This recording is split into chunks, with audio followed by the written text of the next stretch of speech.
Emmanuel Vargon et Julien de Normandie, la scène est à vous, nous vous écoutons. Bonjour, le ministre, la ministre, enchanté.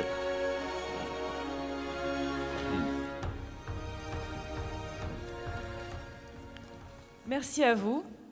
Je pense que Julien de Normandie et moi-même, on est vraiment très heureux d'être ici. Et je voudrais commencer par une note d'optimisme quand je vois la réussite de cette manifestation et cette salle remplie. Je voudrais remercier les deux coprésidents, Philippe et Laurent.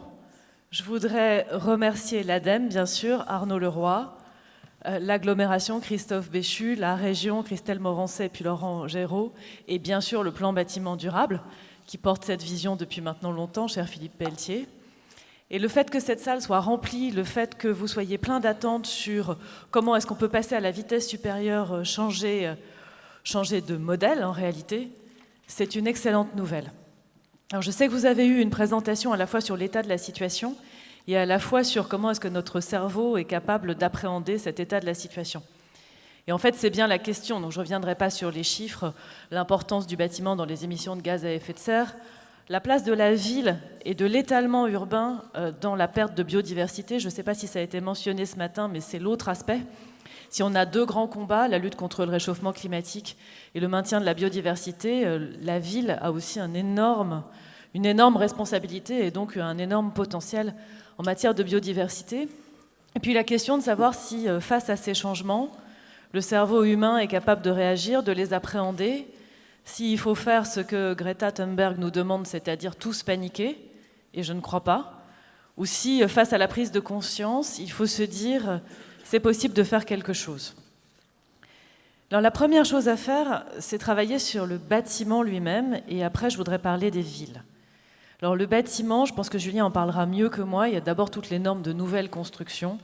Je ne doute pas que ça sera abordé aujourd'hui, la RE 2020 qui est attendue, qui sera probablement le premier modèle abouti d'une norme de construction qui regarde à la fois l'énergie et les émissions, qui pose encore beaucoup de questions techniques sur lesquelles on travaille, et qui devrait nous permettre de passer un cap. Mais je vais passer un tout petit peu plus de temps sur la rénovation des bâtiments, parce que la construction, c'est en gros 1% du parc chaque année, donc la rénovation, c'est clé. Si on se dit qu'il faut travailler à la fois sur l'atténuation et sur l'adaptation, c'est-à-dire sur la réduction des émissions de gaz à effet de serre et sur le fait qu'il faut que nos villes et notre bâti soient capables de supporter l'évolution qui est là de toute façon, la rénovation est clé pour ces deux enjeux. La rénovation thermique, elle est clé pour la baisse des émissions. On peut faire des gains très très significatifs dans des rénovations globales. On peut gagner jusqu'à 40% de baisse d'émissions de gaz à effet de serre et aussi de factures d'ailleurs. Et puis c'est aussi un sujet d'adaptation. On l'a vu avec ces étés, ces périodes de canicule de plus en plus importantes. On a des sujets par exemple d'adaptation du bâti scolaire. On en a parlé avec Jean-Michel Blanquer, on voudrait lancer un grand plan de rénovation des bâtiments scolaires dans lesquels on travaille à la fois à moyen long terme, mais on travaille aussi à court terme parce que cette année, comme vous le savez, le brevet a été décalé parce que les conditions de passage du brevet n'étaient pas réunies dans un certain nombre d'établissements.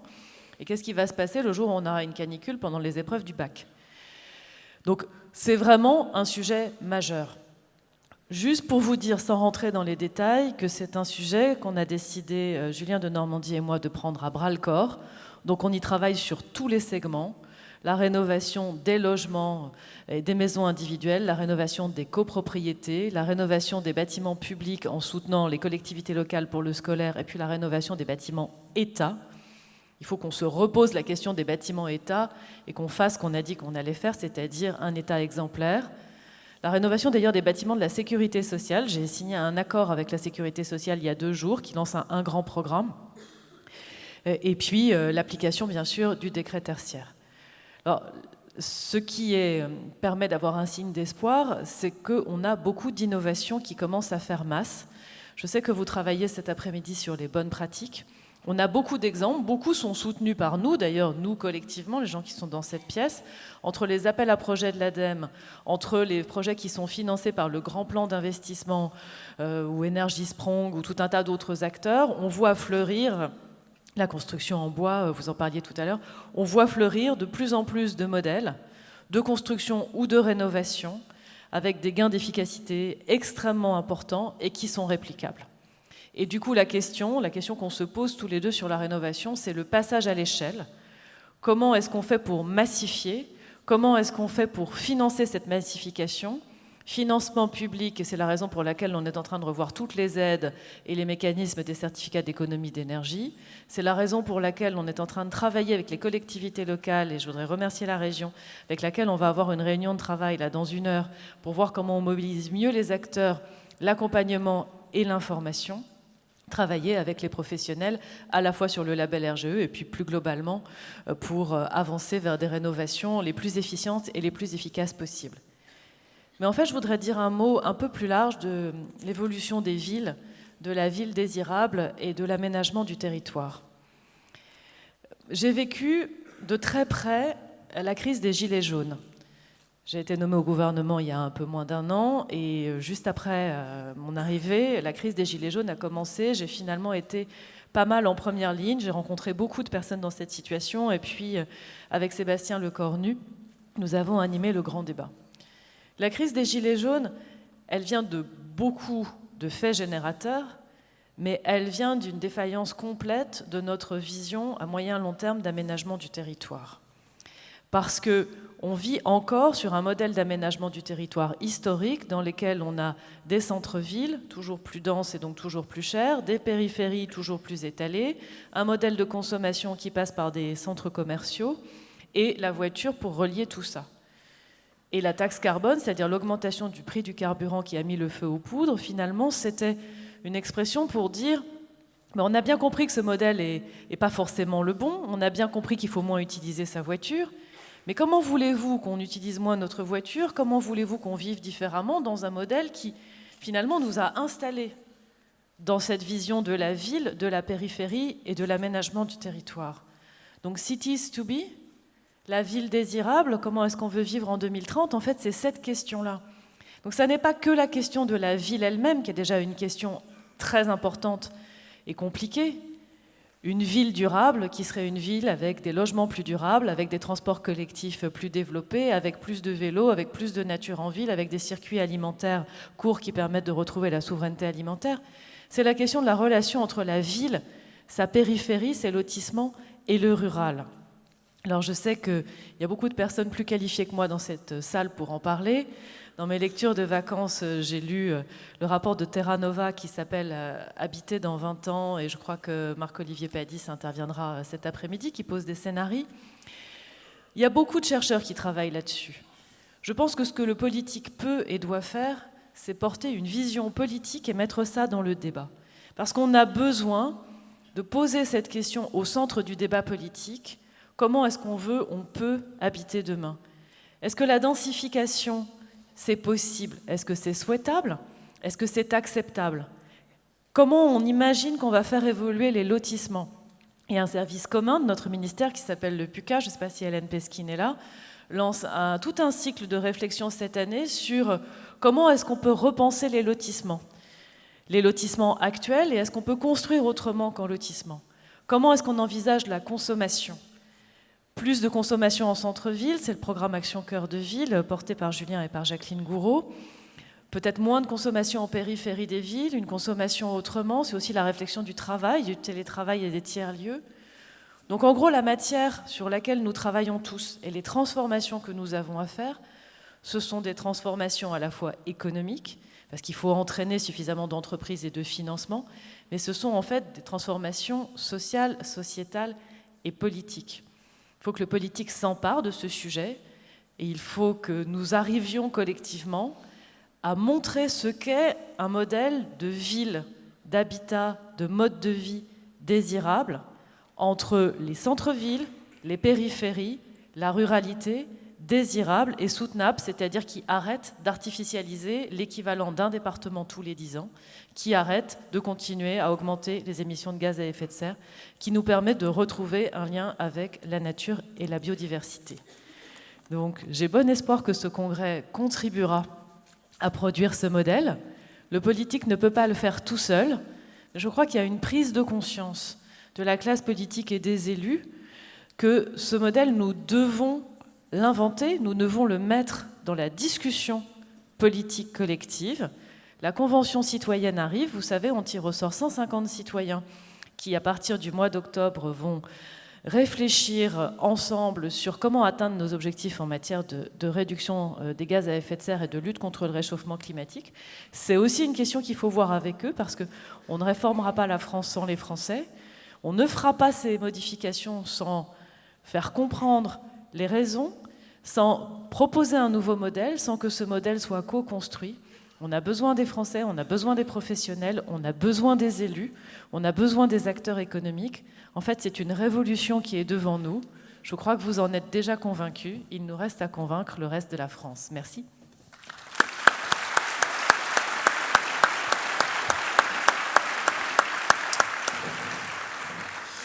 Merci beaucoup Emmanuel. Je ne reviens pas sur tous les remerciements faits par Emmanuel, mais je m'y associe bien évidemment. Vraiment très content d'être avec vous aujourd'hui pour ces réunions qui me paraissent extrêmement importantes. Alors en complément de ce que vous a dit Emmanuel, moi je voudrais partager avec vous un certain nombre de convictions. La première, c'est une conviction très forte que le titre même de cette journée, l'humain à la rescousse de la construction durable, est pour moi très certainement la principale des questions du moment. Et donc je suis convaincu que le sujet que vous abordez aujourd'hui, qui met l'humain au centre de tout, est profondément la bonne question. C'est très certainement la clé. C'est très certainement ce qui va nous permettre ou non d'accélérer. Mais c'est quelque chose qui ne part pas de rien. Emmanuel l'a très bien dit. Aujourd'hui, beaucoup de consciences se sont éveillées. Beaucoup de personnes sont de plus en plus convaincues. Des mouvements, notamment des mouvements citoyens, et en particulier de la jeune génération, se sont constitués.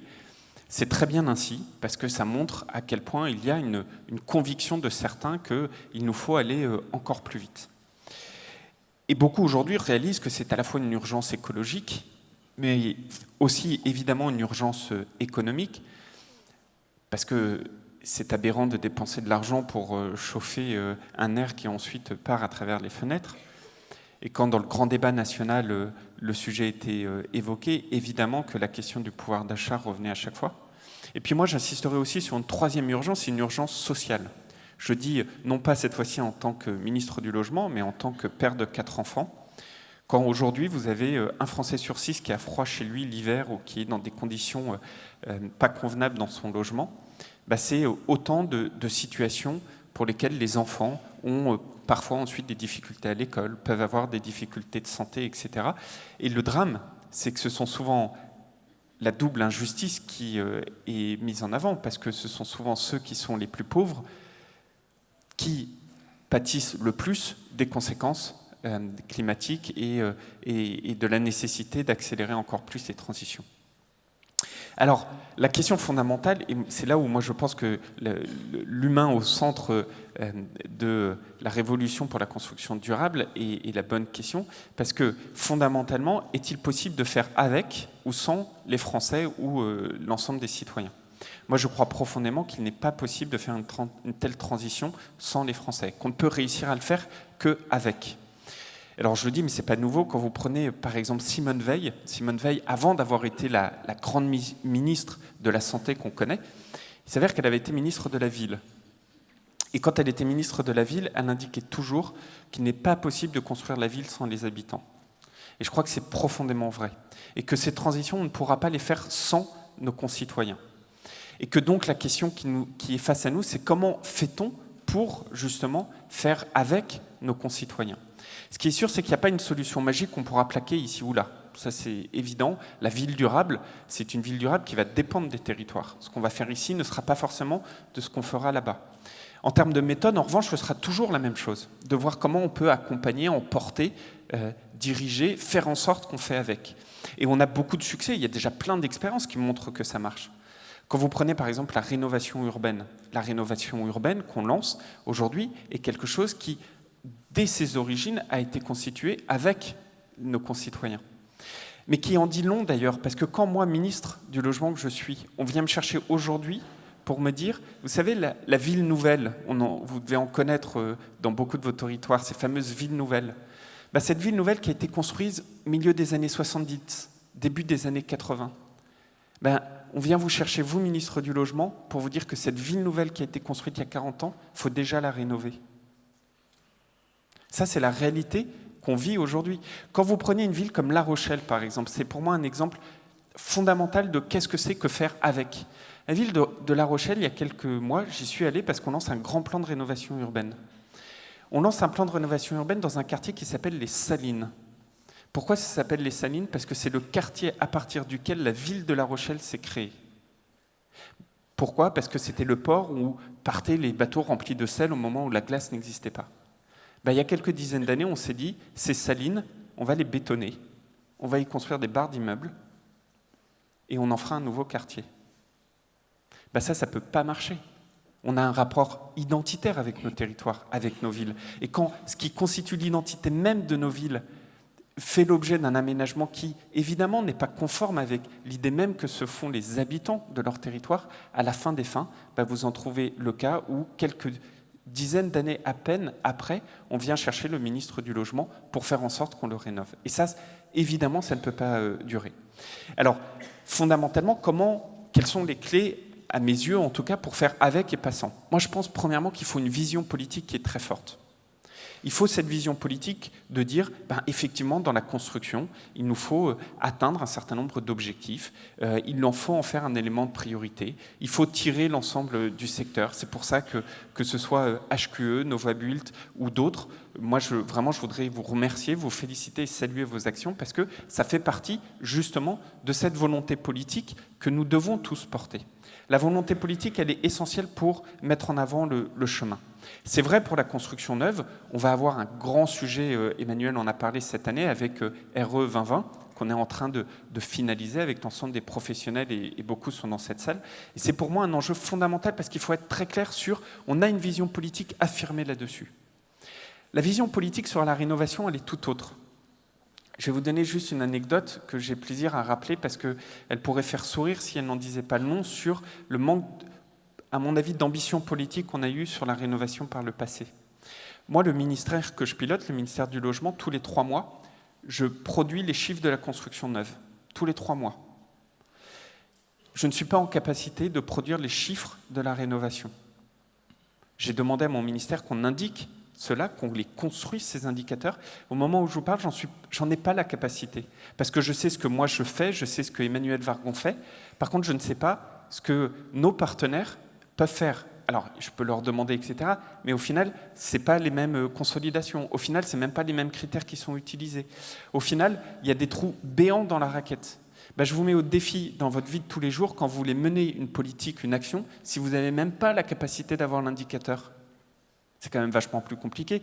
Toutes les personnes qui travaillent en entreprise, qui sont là, ou dans des associations, ou dans des collectivités locales, ça vous arrive rarement de vous dire on met le paquet sur un truc, sur une politique publique, et puis vous ne mettez pas d'objectifs, ou vous mettez des objectifs, parce que ça, on adore faire ça, mais vous n'avez pas moyen de contrôler vos objectifs, vous n'avez même pas l'indicateur. Dans la rénovation, c'est ça la réalité du moment. Et c'est pour ça qu'on est en train de changer complètement la donne, on est en train de monter ces indicateurs pour en faire une priorité pilotable, une priorité sur laquelle on puisse rendre des comptes également, et une priorité sur laquelle on puisse dire, voilà, est-ce que oui ou non, ce qu'on est en train de faire, ça marche ou pas. Troisième élément de cette vision politique, c'est la question de l'aménagement du territoire. Pour moi, elle est essentielle. L'aménagement du territoire, c'est des questions fondamentales. Emmanuel, j'y reviens pas, on a parlé, densification, pas densification.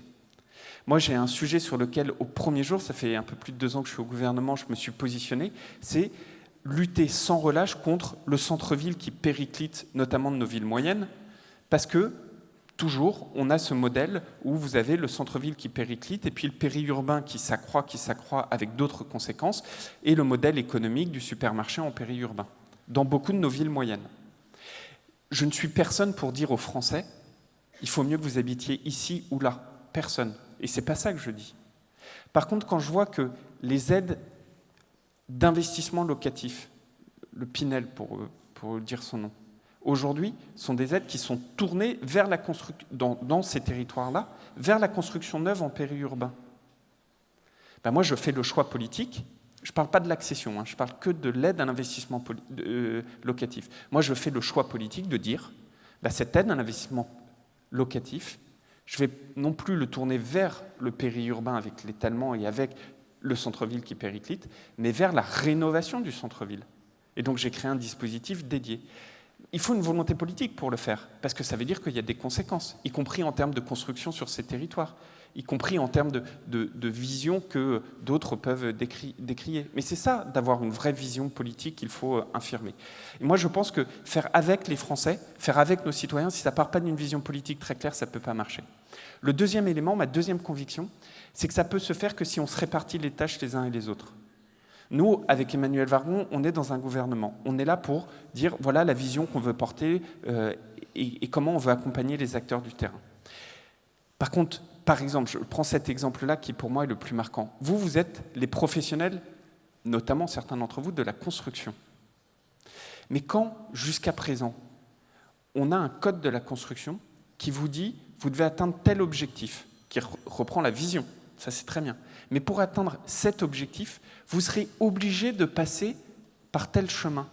Quand vous prenez par exemple la construction de bois dans les maisons individuelles, figurez-vous que c'est la loi qui définissait les délais de paiement.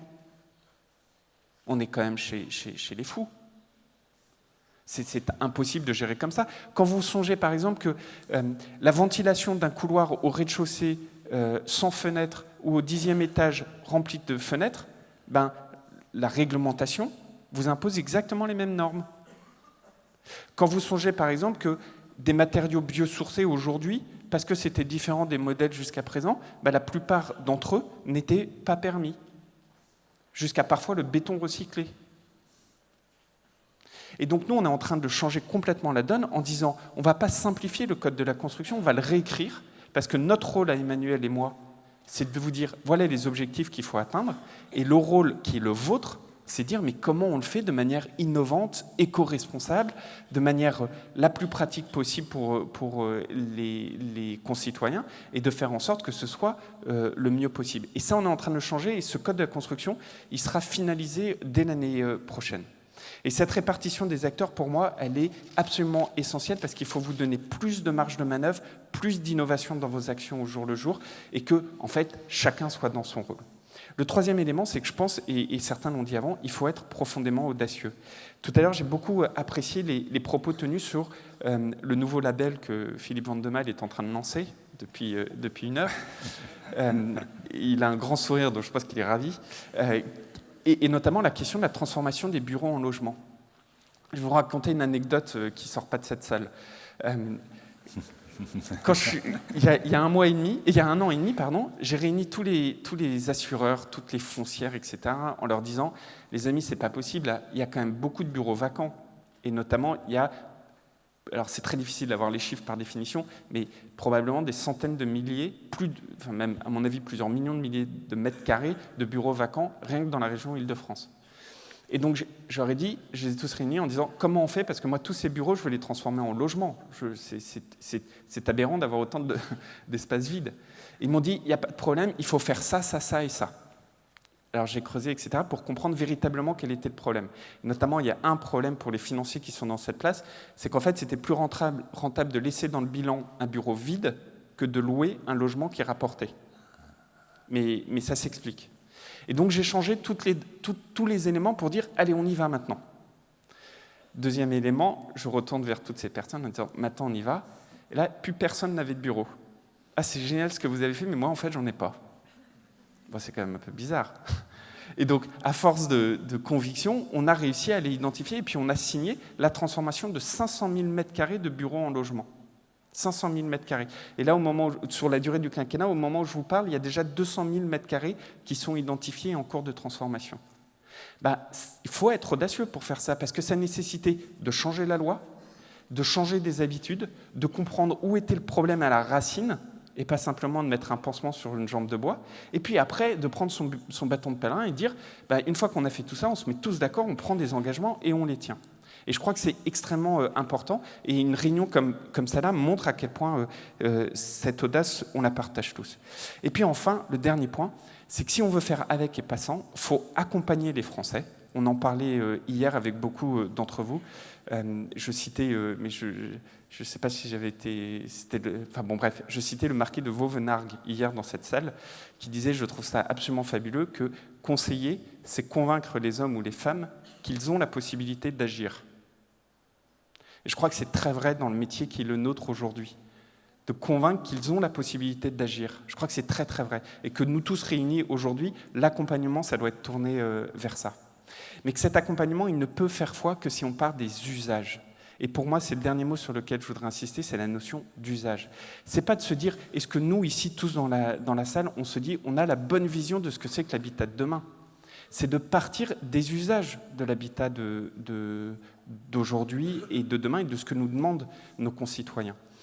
C'est souvent un exemple que je donne, mais l'usage, il doit être permis à tous les rangs de notre société. C'est-à-dire que si vous êtes une entreprise, évidemment, vous prenez en compte l'usage, sinon vous ne vendez pas. Si vous êtes une association, évidemment que vous prenez en compte l'usage parce que vous êtes en lien avec le dernier kilomètre et c'est pour ça même que vous faites l'action. Si vous êtes l'État, évidemment que vous devriez prendre en compte que l'usage. Ce n'est pas ce qu'on fait toujours. Et c'est ça qu'on essaie de complètement changer. Souvent, l'exemple que je donne, ce soir, quand vous rentrerez chez vous, pensez à moi quand vous passerez devant votre boîte aux lettres. C'est un très bel exemple. La boîte aux lettres, elle est aujourd'hui trop grande pour recevoir vos courriers et trop petite pour vous recevoir vos colis. Et pourquoi ? Parce que c'est la loi qui définit la taille de nos boîtes aux lettres. Vachement bien. Et c'est ça, repartir des usages, c'est de se dire, mais comment on fait, nous, pour toujours se dire, ce qui nous compte à la fin, c'est effectivement ça marche ou ça ne marche pas, et dans l'environnement, c'est essentiel. Et pourquoi c'est essentiel de partir de l'usage ? Parce que moi, ma conviction, et la plus profonde, c'est que faire la ville, c'est faire la société.